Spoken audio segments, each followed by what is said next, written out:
Keep going! Look how crazy this is, dude. And even though this obstacle was difficult, it's nothing compared to what's up ahead. We did it!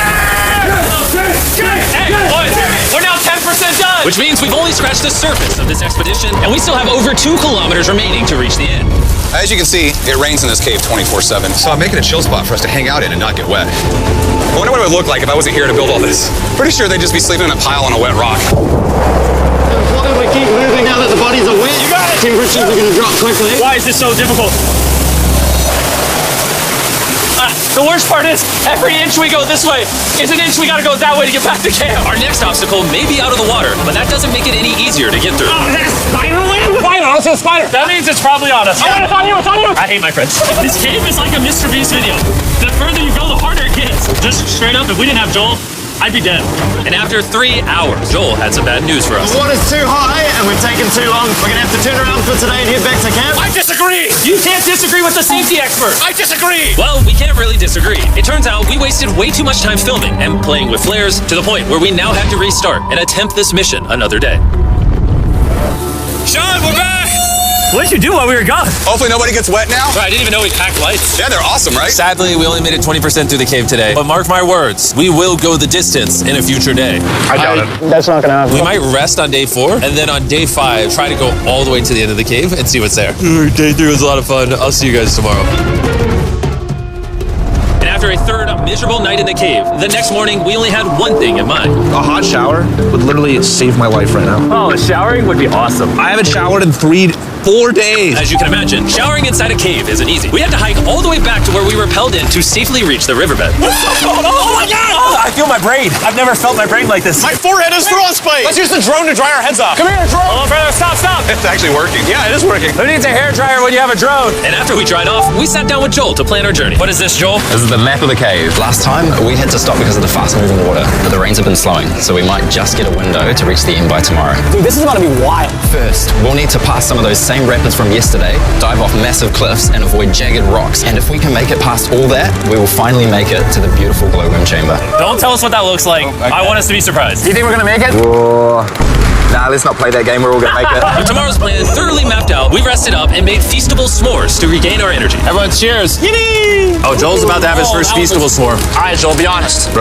Joel approves? Joel approved. Why didn't we whip this chocolate out earlier? This just got like 10 times more fun. Guys, for real, if you've never tried s'mores with Feastables, you're really missing out. Tomorrow, we're gonna explore the entire cave. We'll see you guys then. So we tried to sleep as much as we could and prepare for tomorrow's journey to the end of the cave. We're about to embark on one of the most dangerous journeys of my life. Because of our experience from day 3 and focusing less on filming, we were able to make progress way faster. Woo. This water's cold. Just like the other day, bro. Nice, bro. Easy. And to ensure our best chance of survival, in addition to Joel, we brought another survival expert with us. This is where we had to stop on day 3. How we doing? We're making much better time. Behind us, it's pitch black. Where do we go? This area gets narrow, the current's strong, so we're going to use the walls and kind of climb our way along. Yep, here we go. Oh god. Yeah, jump for that first rock. There's a couple of good rocks around the corner as well you can get a hand onto. It's so dark down here. There's no bottom right now. My feet aren't touching the ground right now. Because we couldn't reach the ground, this meant that if we let go now, we could get swept away by the strong current directly beneath us. Joel, what are we doing? I would go into here if you can. That's a good one. I can't even see where I'm going. The current is taking me away. You got it. Get yourself in there and it's going to get way gentler. I go in here? Yep, in the hole. Yeah, well done. This might be the most insane thing we've ever done. We are much deeper in the cave than we've ever been, and we're now approaching our first serious obstacle. So basically, the water's recirculating, so if you fall in, it takes you to the bottom and it keeps you there. If we fall, we would die. Yeah. Okay, so death is on the table? This is just not what I thought I was signing up for. Well done. Yeah, perfect. Yeah, correct. Caving is a lot harder than I thought. You can tell how strong this river is because it created this entire cave. And fun fact, we're not as strong as a cave. I'm barely as strong as a human. Well, fortunately for us, rather than Carl leading this expedition, we've got the literal Avenger, Joel. And just to prove how much of an expert he is, this man literally flexed on us by jumping off a cliff. Oh my god. You're crazy! This is a bit crazy. Surely one of you guys a king? I'm crazy! No shot you want to do that. What are you talking about? I'm doing it right now, baby. Let's go, Joel. Godspeed back! After everything Jimmy's put me through, this ain't that scary for me. 3, 2, 1. You doing it? No, we gotta keep going or we won't hit the end. Oh my god. Can we go? come downstream? Why are we always fighting the current? I might just start drifting away. I might just give it up. There are sharp rocks underneath the water. You cannot see them, so watch your step. Oh my god.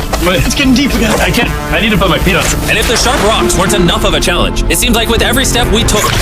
Oh, bro, I can't see anything. This is terrifying. The cave became darker, tighter, and ruthless enough that we began to question if we could even get to the finish line. This is exhausting. This cave is about to get a lot harder, and I have something I need to show all of you. Joel, can I see your bag? Thank you. You know what you've been carrying? What have I been carrying? The brand new Mr. Beast Lab Swarms. I'll be honest, guys. As you can see, because of what I've been going through for the past 5 hours, I'm clearly in no shape to tell you about this right now. And so a month after we filmed this, I built an entire cave set, threw on my Future Jimmy name tag, and then said, hey, Future Jimmy here, and I'm going to tell you about my brand new toy line of Mr. Beast Lab Swarms. It's a collectible toy line with over 119 uniquely designed characters that you can collect. And the coolest part is, to find out which character you got, you pour water into this tube, shake it up, and the swarms will appear in front of your very eyes. And to demonstrate the product, I made this giant life-size version of the Swarms tube. Fill the tube with water. You won't need this much water. This is just a giant tube. All right. And now that this is filled with water, Mac's gonna give it a little shakeage. Is it shaken up enough? I think it's shaken up enough. Then you pour out the water. Do the honors, Joel. And out of the water will be revealed which 2 swarms you got. This is the rarest one, the Hyperchrome, that I only made 1,000 of. Joel, you can have it. You can have that one. Where's Carl get? I only have 2. And we didn't just stop with the swarms, we also made these action figure panthers that are in these briefcases, and this mutator that, just like the swarms, has a really cool reveal when you buy it. Where do I buy them? I'm glad you asked. Mr. Beast Lab toys are now available everywhere in the world you buy toys. They're all out now, go give them a try. And after more brutal trekking throughout the cave, we finally arrived at the glowworm chamber. Man, this better be worth it. Alrighty, team. Welcome to the glowworm chamber. Whoa! Holy crap. That is crazy. Dude, this does not look like it's Earth. All of the lights you see here are actually created by tiny bioluminescent glowworms. That kind of looks like the Milky Way galaxy. Wow. At this moment, this view, honestly, made that trek worth it. While making it to the glowworms was definitely worth the trip, our journey was still not over, because we had to go all the way back to base camp.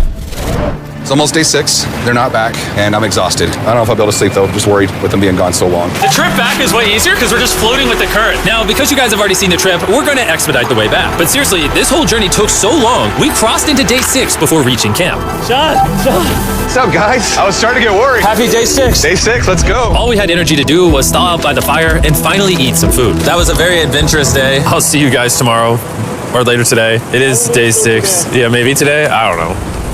Despite being physically obliterated from our excruciatingly long hike, no matter what I did, I was really struggling to fall asleep.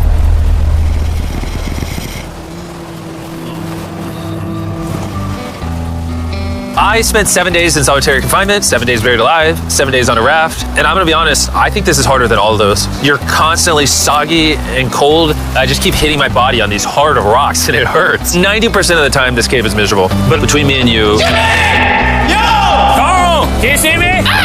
That's the world's brightest flashlight. There are moments of fun in this cave. From conquering rapids 300 feet underground. From me and the boys laughing in our hammocks. All the misery is worth it. Because when you're in good company, Let's make whale noises. this wet, cold, rocky, miserable cave can easily transform into the most beautiful trip of our lives.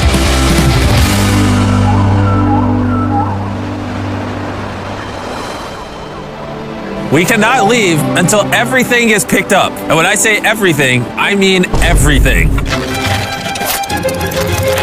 Let's get out of here. And after our journey back to the mouth of the cave, Oh, it looks so good up there. we had one more surprise for Joel. And before we head out, Joel, as a show of gratitude, we got you 50,000 New Zealand dollars. So it's 10 grand for every human you didn't let die.